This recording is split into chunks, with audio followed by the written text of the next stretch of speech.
The massive holographic display lit up the entire United Earth Defense Force Command Center. Admiral James Walker stood with his hands clasped behind his back, his weathered face illuminated by the blue glow of the alien transmission. The message was clear, direct, and threatening. To the primitive species of Sol 3, designated as humans, the alien voice boomed through the speakers.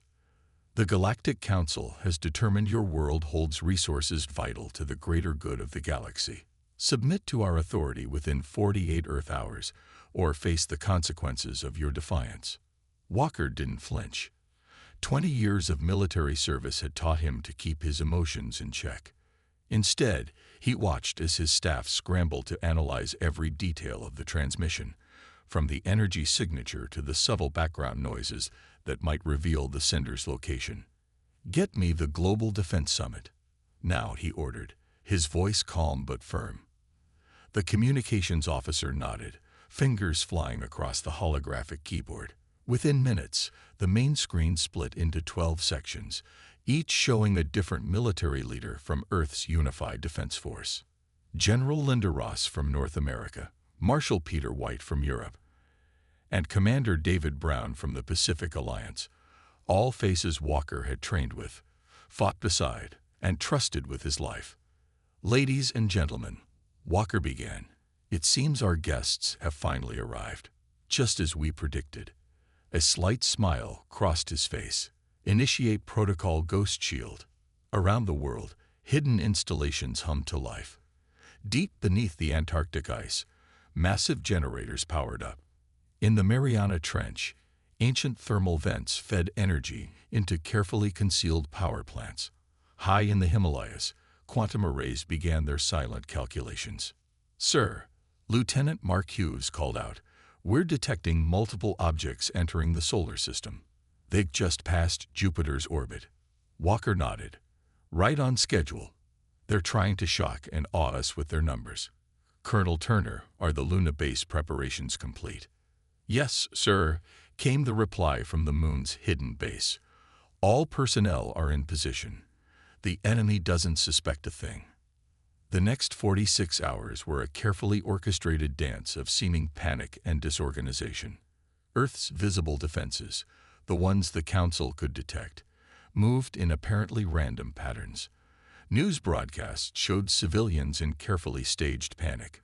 Global leaders made seemingly desperate calls for unity. But beneath this chaotic surface, humanity's real preparations continued with clockwork precision. The plans they had developed over the last 50 years, ever since they detected the first Council scout ships, were finally being put into action. In underground bases across the planet, soldiers suited up in powered armor that would make the Council's best technology look primitive. In orbital shipyards hidden behind quantum stealth fields, crews boarded vessels that represented the pinnacle of human innovation. And in secure bunkers, AI systems far more advanced than anything the Council had ever encountered ran billions of combat simulations. With 2 hours remaining on the ultimatum, Walker called one final meeting. The room was silent as he looked at each face on the screen. "For 50 years, we kept our true capabilities hidden," he said. "We learned from their transmissions, adapted their technology, and improved upon it in ways they never imagined. They think we're primitive because that's what we wanted them to think. They expect us to either surrender or launch a desperate, disorganized defense." He paused, allowing himself a small smile. "I say we show them how wrong they are." The other leaders nodded. They had all sacrificed for this moment, kept secrets, built in silence, prepared in the shadows. "The Council believes they're dealing with a primitive species that barely understands space travel," Walker continued. "They expect outdated weapons, basic shields, and crude tactics. Instead, they're about to face the combined might of a unified Earth that has spent half a century preparing for this exact moment." He looked at his watch. 1 hour and 55 minutes remained on the ultimatum. "Send our response," he ordered. The message was short, crafted to provoke exactly the reaction they wanted from the Council. Just 3 words, transmitted on all frequencies. Come and try. As the message went out, Walker watched the tactical display showing the Council's fleet approaching Earth. They were falling perfectly into position, exactly where Earth's hidden defenses waited for them. The real show was about to begin, and humanity was ready to demonstrate just how dangerous they could be. The Council fleet emerged from their faster-than-light travel in perfect attack formation. 5,000 warships, each carrying enough firepower to level a city, spread out in a dome-shaped pattern around Earth. Their golden hulls gleamed in the sunlight, a deliberate show of power meant to intimidate the primitive humans. All ships in position, the Council Admiral announced through the fleet-wide channel. Begin the attack run.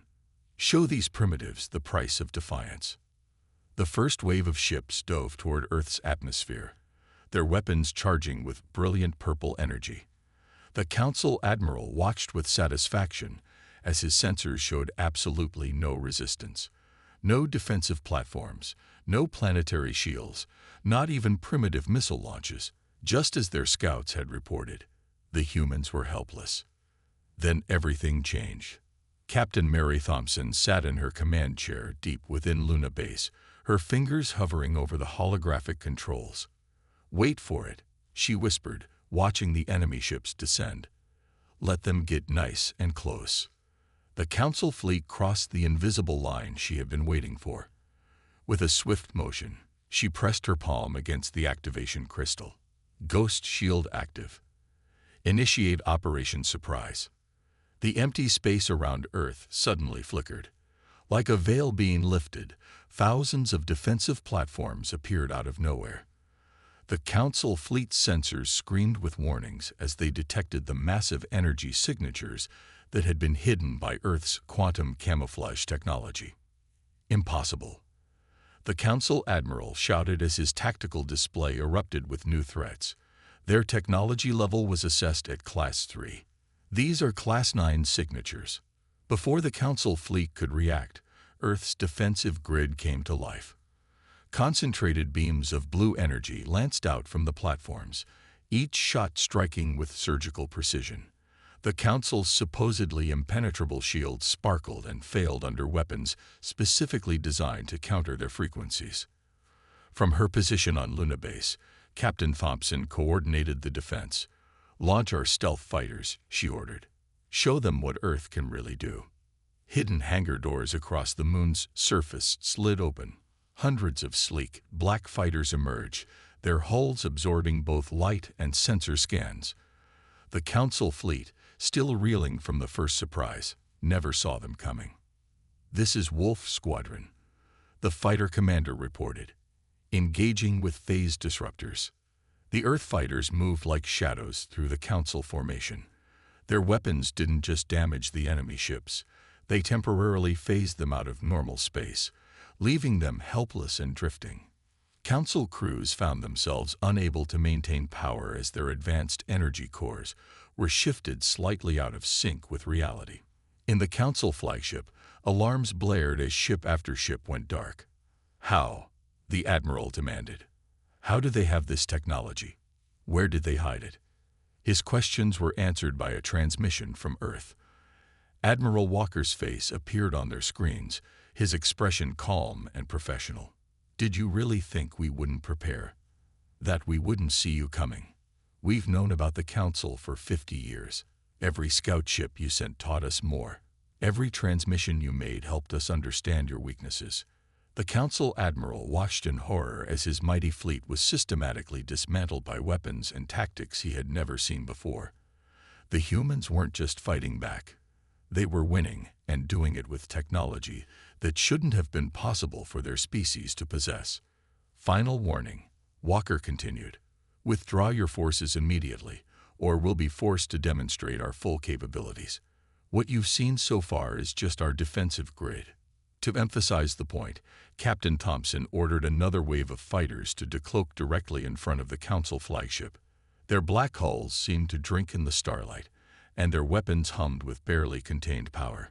The Council Admiral looked at his tactical display. Half his fleet was disabled. The other half was caught between Earth's defense grid and the mysterious fighters that seemed to ignore the laws of physics. His sensors showed more energy signatures powering up across Earth's surface. For the first time in Council history, a first-strike invasion force was being forced to retreat. But as the Council Admiral gave the withdrawal order, he didn't realize that this was exactly what Earth had planned. The real demonstration of human military power hadn't even begun. Commander Robert Stone stood in the control room of Earth's hidden space station, watching as the Council fleet retreated in disarray. But he knew this was just the beginning. His fingers moved across the glowing control panel, entering the codes that would reveal humanity's next surprise. All stations, he announced, initiate Phase 2. Unlock the Phantom Fleet. Deep in the asteroid belt, chunks of what appeared to be ordinary space rock began to move. Their surfaces rippled like water, revealing the massive warships hidden beneath layers of advanced camouflage. What the Council had dismissed as mining operations over the past decades had actually been shipyards, building the most advanced fleet humanity had ever created. Phantom Fleet reporting ready, the AI coordinator announced. 150 stealth battleships awaiting your command. Stone smiled. These ships represented 20 years of secret construction, combining Earth's innovation with reversed engineered alien technology. Each vessel was powered by an artificial quantum core, making them more advanced than anything the Council possessed. Launch all ships, Stone ordered. Begin Operation Hidden Hand. The fleet emerged from their hiding spots, their black hulls decorated with subtle blue lighting. Unlike the flashy golden Council ships, Earth's vessels were built for stealth and efficiency.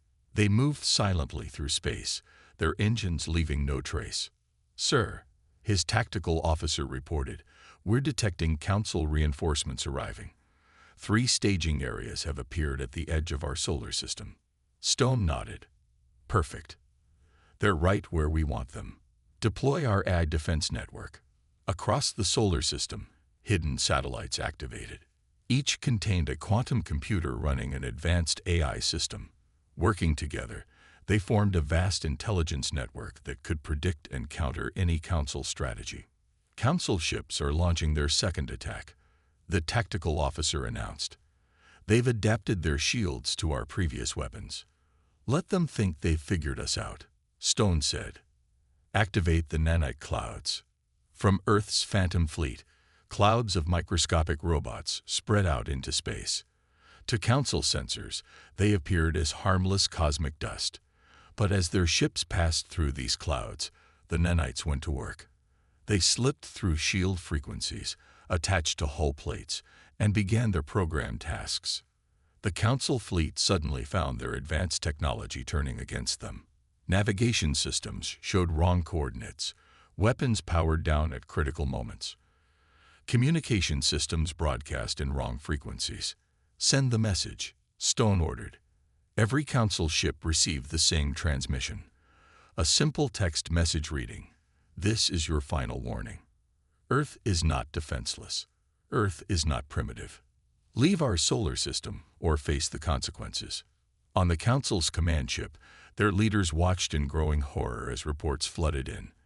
Their staging areas were being hit by Earth ships that appeared out of nowhere.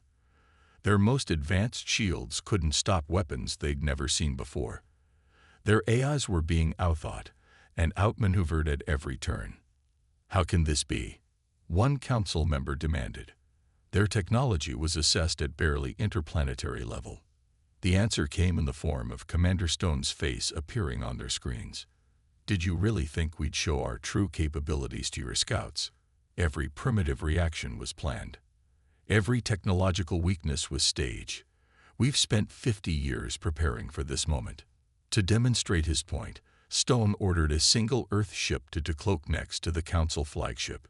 Its size dwarfed the alien vessel, its hull covered in weapons the Council couldn't even understand. "Your entire analysis of Earth was based on what we wanted you to see," Stone continued. "While you watched our primitive space stations, our real fleet was being built in secret. While you monitored our basic AI, our quantum computers were planning this exact moment. The council leaders watched as their reinforcement fleets were systematically disabled by weapons they couldn't counter and tactics they couldn't predict. Earth's hidden arsenal wasn't just superior, it was overwhelming. Stone looked at his tactical display, watching as the council forces fell into disarray. Phase 2 had worked perfectly. Now it was time for Phase 3, taking the fight directly to the council's territory. All ships, he ordered, prepare for long-range jump. It's time to show the council what happens when they threaten Earth. The Phantom Fleet formed up, their engines powering up for faster-than-light travel.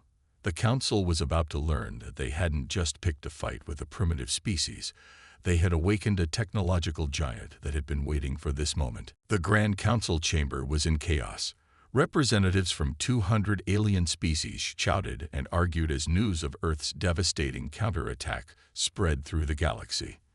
The massive circular room, usually a place of order and control, had become a battlefield of words and accusations.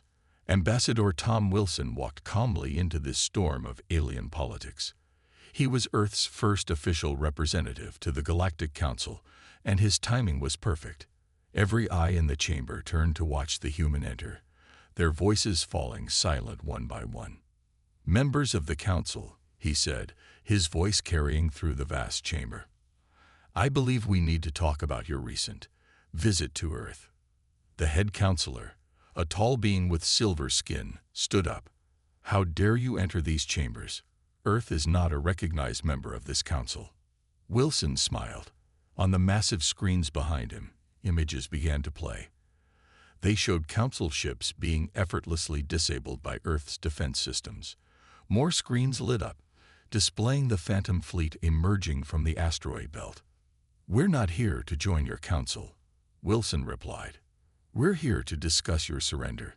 The chamber erupted again, but this time in disbelief rather than anger. The council had never surrendered to anyone. They had ruled the galaxy for 10,000 years. "You see," Wilson continued, walking to the center of the chamber, "Earth has been watching you for decades. We intercepted your transmissions, we studied your technology, and we improved upon it all." He pressed a small device in his hand. Above the chamber, a hologram appeared showing Earth ships appearing near major council worlds. They had jumped across the galaxy in ways the council thought impossible. "Right now, Earth vessels are in position near every major council world," Wilson announced. "We don't want war. We never did. You forced this situation by threatening our planet." The younger species in the council began to whisper among themselves. Many had joined the council out of fear rather than choice. Now they watched as a single world stood up to the council's power, and won. "This is outrageous," the head counselor shouted. "We will not be threatened by." His words were cut off as the chamber's power suddenly went dark. When the lights returned a moment later, Earth Marines in advanced powered armor stood at every exit. They had teleported in without making a sound. "This isn't a threat," Wilson said calmly. "This is a demonstration. Earth wants peace. We want trade. We want cultural exchange. But we will not be bullied, and we will not be treated as primitives." The younger species representatives began to stand up, one by one. They moved away from the council's central seats, showing their support for Earth's position. The balance of power was shifting before everyone's eyes. "The council's time of absolute rule is over," Wilson declared. "We propose a new system: equal representation, fair trade, mutual defense, no more strong-arm tactics against developing worlds." On the screens, more images appeared: Earth ships helping disabled council vessels, human medical teams treating injured alien crews. Earth's response had been powerful but measured, showing both strength and mercy. The head counselor's silver skin had turned pale gray. You planned this all along." Wilson nodded. "Every detail. When we detected your first scout ship 50 years ago, we knew this day would come. Earth united, prepared, and waited. We hoped for peace but prepared for war. Now we're offering you a choice: adapt or fade into history. More representatives stood and moved away from the council seats. Centuries of resentment against council rule were finally finding an outlet. Earth had given them an opportunity they never expected. "The vote is simple," Wilson announced. "Reform or resistance. But before you choose, remember what happened to your invasion fleet. That was just a fraction of Earth's capabilities." The chamber grew quiet as his words sank in. The Council's power had been built on fear and intimidation. Earth had broken that power in less than a day, and now offered a better way forward. One by one, the representatives began to signal their votes. The political landscape of the galaxy was changing, and at its center stood a species that everyone had underestimated. Earth wasn't just joining the galactic community, it was reshaping it. Commander Anna Peters stood on the bridge of the ES Thunderbolt, Earth's most advanced warship. Through the viewing window, she could see the Council's home system spread out before her. 3 suns cast their light on 12 planets, each one a center of Council power. "Operation Thunderclap is ready," her tactical officer reported. "All ships in position." Peters nodded. This was humanity's master stroke, not to destroy the Council, but to show them just how completely Earth could control the situation. She opened a channel to all Earth ships in the system. "Begin Phase 1, she ordered. "Release the nano-swarms." From 100 hidden positions, Earth ships launched clouds of microscopic robots. To the Council's sensors, they looked like simple solar wind. Their true purpose was far more sophisticated. "Council defense grid is powering up," someone reported. "They're trying to shoot down the nano-swarms." Peters smiled. "Let them try." The Council's energy weapons passed harmlessly through the clouds. Meanwhile, the nanites were spreading throughout their defense systems. Years of studying Council technology had taught Earth exactly how to disable their weapons without destroying them. "First wave of nanites has reached Council defense stations," her science officer announced. "Beginning shutdown sequence." One by one, the massive defense platforms around the Council worlds went dark. Their mighty weapons powered down. Their shields flickered and died. But nothing was destroyed. Earth was showing mercy even in victory. "Launch Phase 2, Peters commanded. The real Earth fleet dropped its stealth fields.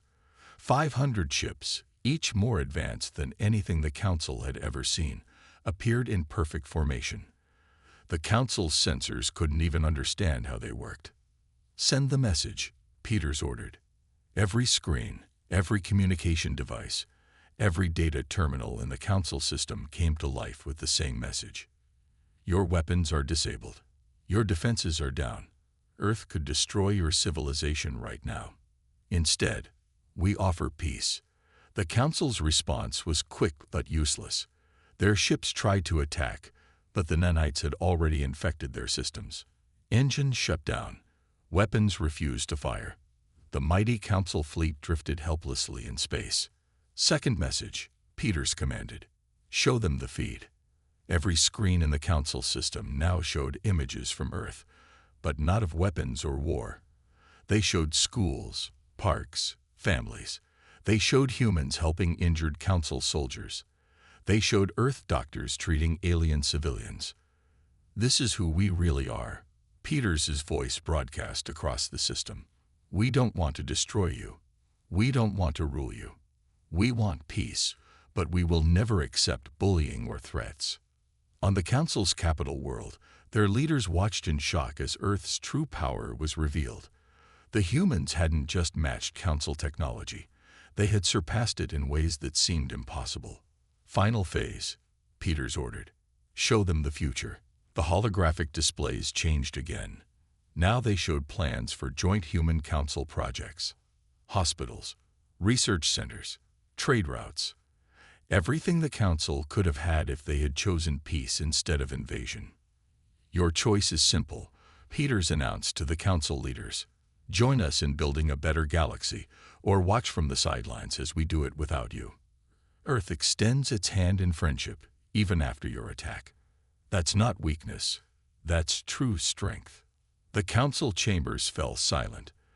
Their mighty fleet hung powerless in space. Their defenses were down.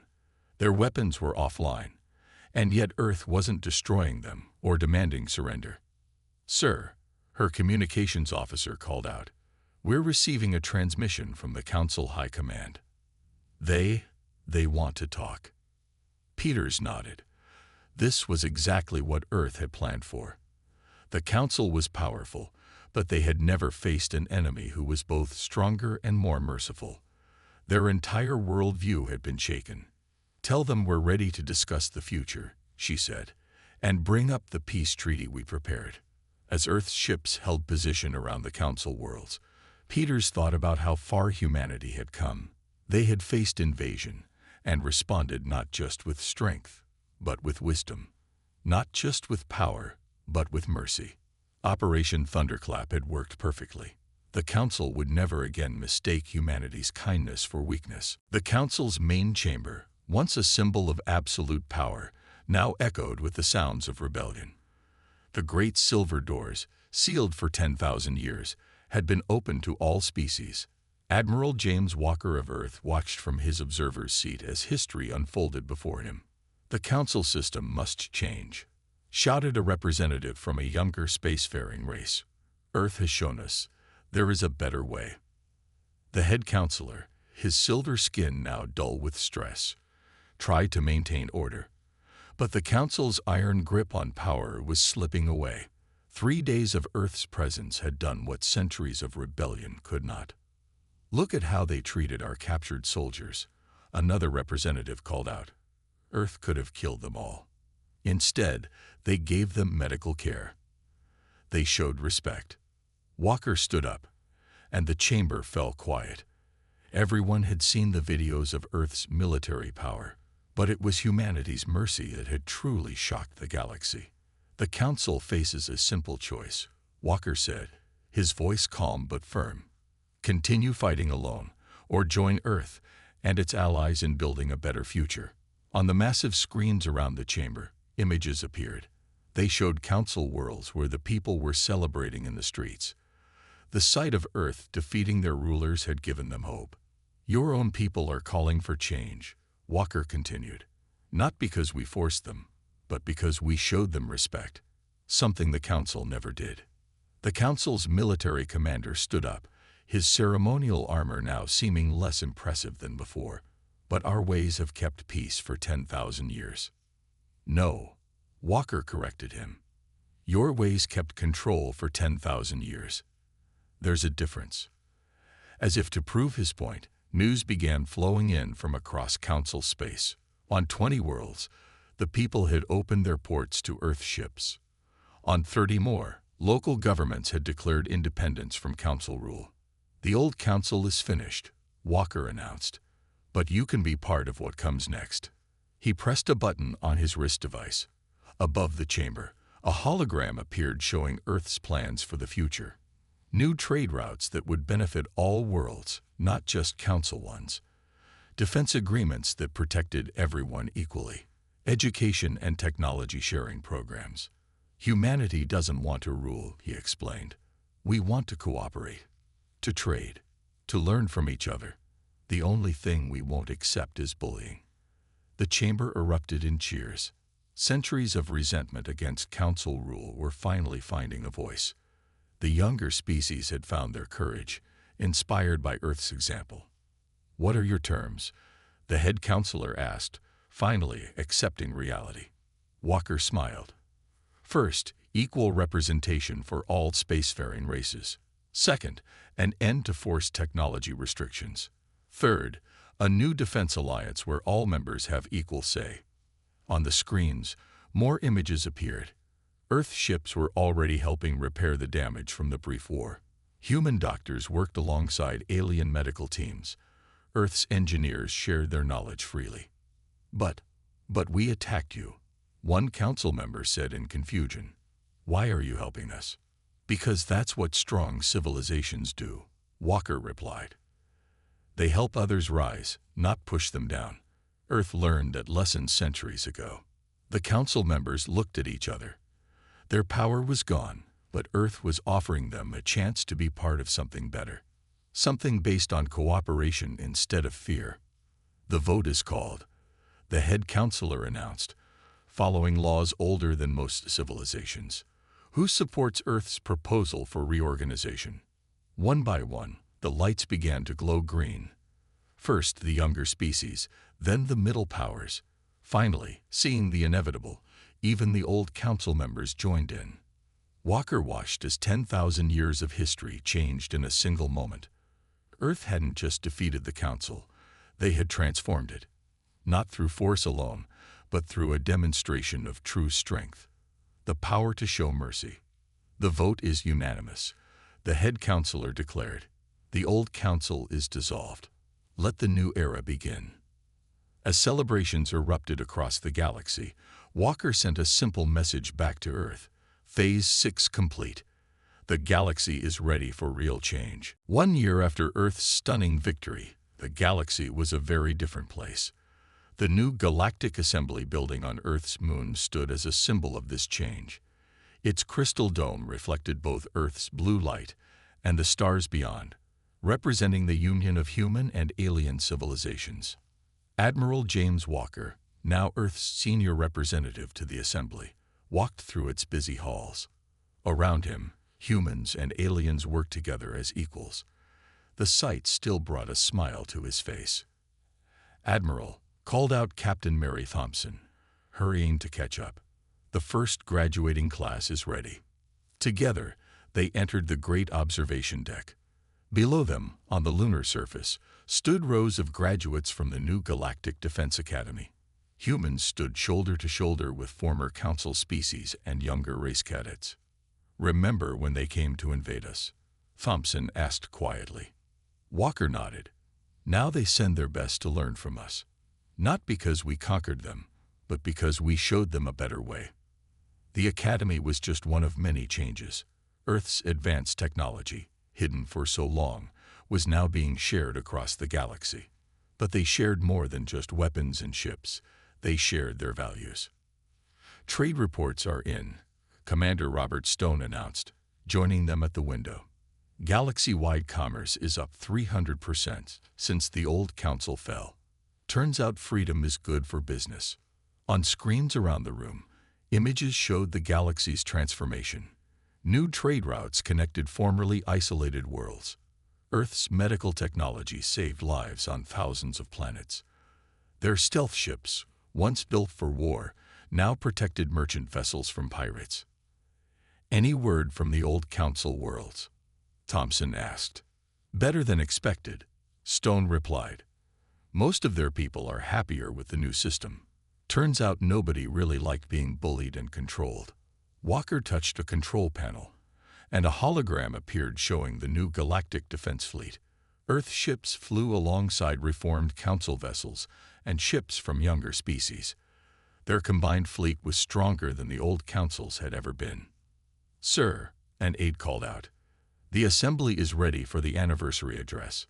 Walker straightened his uniform and headed for the main chamber. As he walked onto the speaking platform, he saw representatives from 300 worlds looking back at him. Some human, some former council, some from races that had been overlooked before.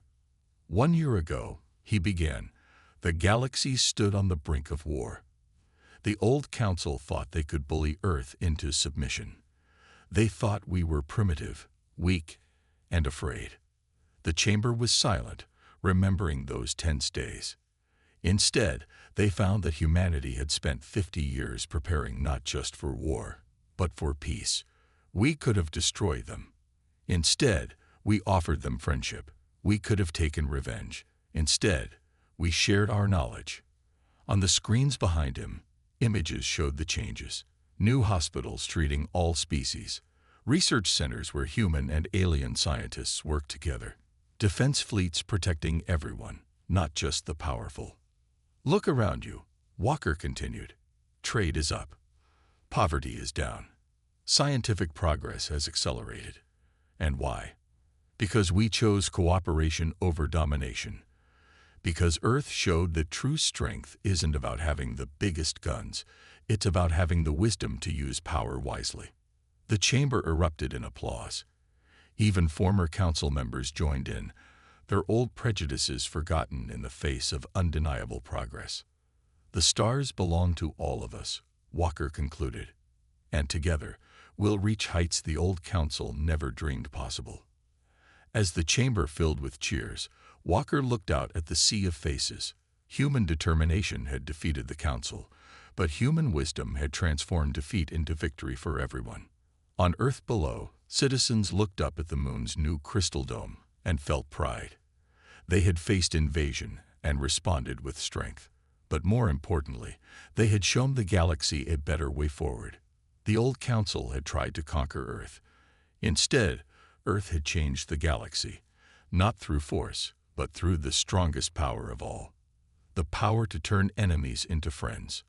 A new age had begun, and humanity was leading the way to the stars.